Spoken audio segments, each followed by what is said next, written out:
மணி ஒரு 6:30 மணி இருக்குங்க. நான் வந்து கோயிலுக்கு போகலாம் அப்படின்னு சொல்லிட்டு கிளம்பிட்டு இருந்தேம்மா. அப்போ கதவை பின்னாடி பூட்டலான்னு சொல்லிட்டு வெளியே வர கொய்யாக்காய் தொம்மு தொம்முன்னு கீழே விழுது. என்னடா இது கொய்யாக்காய் இப்படி விழுது அப்படின்னு சொல்லி மேலே பார்த்தா இந்த குரங்கு மேலே உட்காந்து சாப்பிட்டுட்டு இருக்குது. நிறைய குரங்கு வந்தது, ஒரு 10 குரங்கு கிட்ட வந்திருக்கும். இது ஒன்று தான் ஆனால் தெரியிற மாதிரி உட்காந்துருந்துச்சி. மீதியெல்லாம் மொட்டை மாடியில் நின்றுச்சு. எனக்கு போய் வீடியோ எடுக்க பயமாக இருந்தது. நான் வாசலில் நின்று மறந்து நின்று தான் வீடியோ எடுத்துகிட்டு இருந்தேன். அதுக்கப்புறம் அந்த குரங்கு கீழே இறங்குற மாதிரி வந்துச்சு. நான் டக்குன்னு பயந்து கதவை பூட்டிட்டேன். இப்போ பாருங்க, அதுக்கப்புறம் எல்லா குரங்கும் சேர்ந்து அந்த செவுத்து மேலே போய் ஒன்றா உட்காந்து ஒரு குரங்கா ஜம்ப் பண்ணி கீழே போயிட்டே இருந்துச்சு. நானும் கவுண்ட் பண்ணிகிட்டே இருக்கேன். ஒரு 6-7 குரங்கு ஜம்ப் பண்ணி போச்சு. போயிட்டா அவ்வளோ உட்காந்து மேலே உட்காந்து எத்தனை குரங்கு தெரியுமா? ஒரு 10 கணு வந்துருந்துச்சு. ஏம்மா எனக்கு எவ்வளோ பயம். குரங்கெல்லாம் கொய்யாக்காவை பறித்து முழுசாக சாப்பிட்டா கூட பரவாயில்லைங்க. பாதி கடிச்சிட்டு டேஸ்ட்டு பார்த்துட்டு தூர போட்டுருது. அப்படியே அவ்வளோத்தையும் பறித்து வீணாக்கி போட்டிருக்குது. அதுதான் மனசு கஷ்டமாக இருக்குது. சரி சாப்பிட்டா கூட சரி, வாயில்லா ஜீவன் சாப்பிட்டுட்டு போகுதுன்னு விட்டுறலாம்.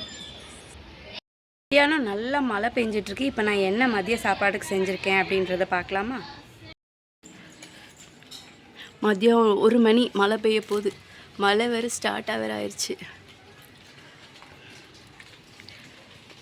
இன்றைக்கி மதிய சாப்பாடுக்கு வந்து தக்காளி சாதமும் அப்புறம் சைட் டிஷ்க்கு வந்து பருப்பு வடை செஞ்சுருந்தேன். அவங்க 2 பேரும் சாப்பிட்டாச்சு. நான் மட்டும்தான் இனிமேல் சாப்பிடுவேன். இப்போ அப்படியே வெளியில் பார்க்கலாமா? மழை இப்போ கொஞ்சம் நின்று இருக்குது.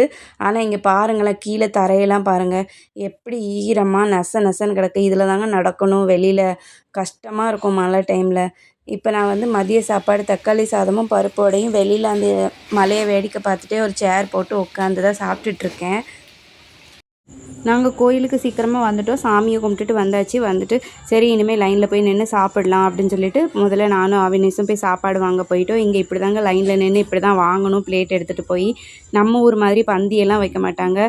நின்றுட்டே தான் சாப்பிட்ணும். அப்படி இல்லைன்னா இந்த மாதிரி எங்கேயாவது ரோட்டில் இடம் இருந்தால் பார்த்துட்டு உட்கார்றதுக்கு ஓரமாக இடம் கிடச்சிதுன்னா உட்காந்துக்க வேண்டியதான். இல்லைன்னா எல்லோரும் நின்றுட்டு சாப்பிட்றாங்க பார்த்தீங்களா? அப்படி தான் நின்றுட்டு சாப்பிடணும்.